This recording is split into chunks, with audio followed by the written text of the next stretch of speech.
I'm not giving up on you. You don't understand this yet, but the man you can become matters. So let's get back to work. There's no such thing as perfect. You're strong as you are right now, with all your flaws. With all your imperfections, you can do anything. When Goku faced Frieza for the first time, he wasn't ready. But he went anyway.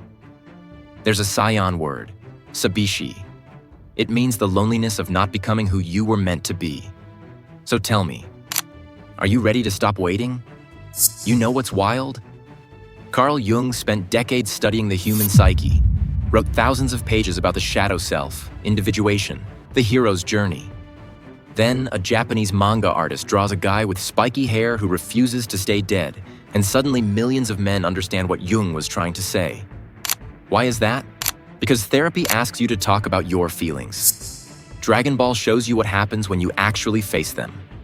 There's a reason you remember the exact moment Goku went Super Saiyan, but you can't remember what your therapist said last Tuesday. One made you feel something. The other made you think about feeling something. Big difference. Here's the uncomfortable part. Transformation requires destruction first. In cognitive behavioral therapy, they call it stress inoculation. Science call it getting your ass kicked until you level up. Same principle, different delivery. Nietzsche said, "What doesn't kill me makes me stronger." Vegeta said, "I don't care how strong you are, I'll surpass you." One's a philosopher. One's a cartoon character with a widow's peak and anger issues. But which one actually made you want to hit the gym at 5 a.m.? The Saiyans understood something that modern self-help forgot. You don't grow in comfort. You grow in the gravity room. You grow at 100 times Earth's gravity when every step feels impossible. You grow when Piccolo drops you in the wilderness with dinosaurs trying to eat you. You don't grow on your couch scrolling Instagram watching other people train. But here's the question nobody wants to answer. If you know this, if you've seen Goku get destroyed by Raditz, Vegeta, Frieza, Cell, Buu, if you've watched him come back stronger every single time, why are you still running from your own battles? What are you so afraid of? Because it's not failure. Goku failed constantly. So what is it really? Hold that thought, because the answer is about to piss you off. You're afraid of becoming your father. There it is. You're afraid of wasting your potential, of looking back at 45 and realizing you played it safe, stayed small, chose comfort over growth. You're afraid that the voice in your head saying you're not enough might be right. Vegeta carried that voice for 300 episodes. The prince of all Saiyans, reduced to Yang Yuan no Fan. Eternal second place. And you know what's funny? That shame, that rage, that refusal to accept his limits. That's what made him legendary, not his royal blood, his breaking points. There's this concept in psychology called post-traumatic growth. Researchers Tedeschi and Calhoun found that people who face severe adversity often don't just recover, they transcend their previous baseline. They become more than they were before the trauma. Sound familiar? It's literally the Zenkai boost. Saiyans get nearly killed, recover, and come back exponentially stronger. It's not a cartoon fantasy. It's documented human neurobiology. Viktor Frankl survived Auschwitz and wrote, "Man's search for meaning." He said the last of human freedoms is choosing your attitude in any circumstance. Goku chose to see every enemy as a teacher. Frieza tried to exterminate his race. Goku made friends with his son. Cell tried to destroy Earth. Goku gave him a senzu bean for a fair fight.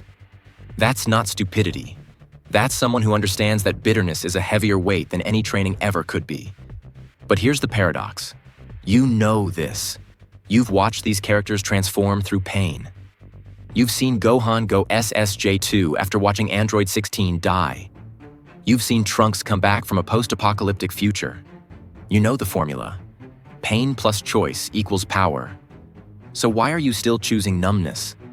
Why are you medicating, distracting, scrolling, anything to avoid sitting with the discomfort? Because there's a difference between knowing the path and walking it. And walking it requires one thing Goku understood that you forgot. You forgot how to be uncomfortable on purpose. Vegeta didn't wait for life to challenge him. He walked into a room and cranked the gravity to levels that could kill him. Every day. No motivation, no feelings. Just discipline meeting obsession. Marcus Aurelius called this voluntary discomfort, the Stoic practice of choosing hardship to build resilience.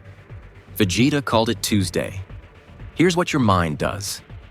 It treats every challenge like a threat. Anxiety spikes, cortisol floods, fight or flight activates. Your brain can't tell the difference between a difficult conversation and a saber-toothed tiger. So you avoid both. But here's the thing. When you voluntarily choose the hard thing, you rewire that response. You teach your nervous system. Discomfort isn't danger. It's the entrance fee to growth. Psychologist Mihaly Csikszentmihalyi spent 40 years studying flow state. That zone where time disappears, performance peaks, you're completely absorbed. Know what creates it? A challenge that's just beyond your current skill level. Not impossible. Not easy. Right at the edge.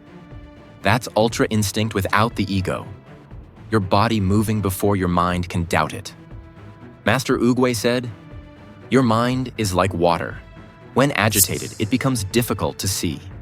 Let it settle, and the answer becomes clear." But we live in a culture that celebrates the agitation. Hustle porn, grind culture, anxiety as a personality trait. You're not strategic, you're scared, and you're calling it planning. Listen, if this is hitting different, do me a favor. Hit that like button. Subscribe if you haven't. Not for the algorithm, but because you need the reminder. You need this message on a Tuesday at 3 a.m. when you're about to quit. Bookmark this. You'll need it. Now here's the question that changes everything. What if you've already wasted too much time? What if it's too late? Stay with me, because this is where Dragon Ball becomes dangerous. Piccolo was a demon king who tried to conquer Earth.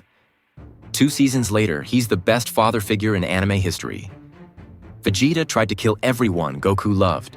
Now he'd die for them without hesitation. Android 18 was built to murder Goku. She married his best friend and became a soccer mom. If they can rewrite their entire identity mid-story, what's your excuse? Jean-Paul Sartre said, "Existence precedes essence."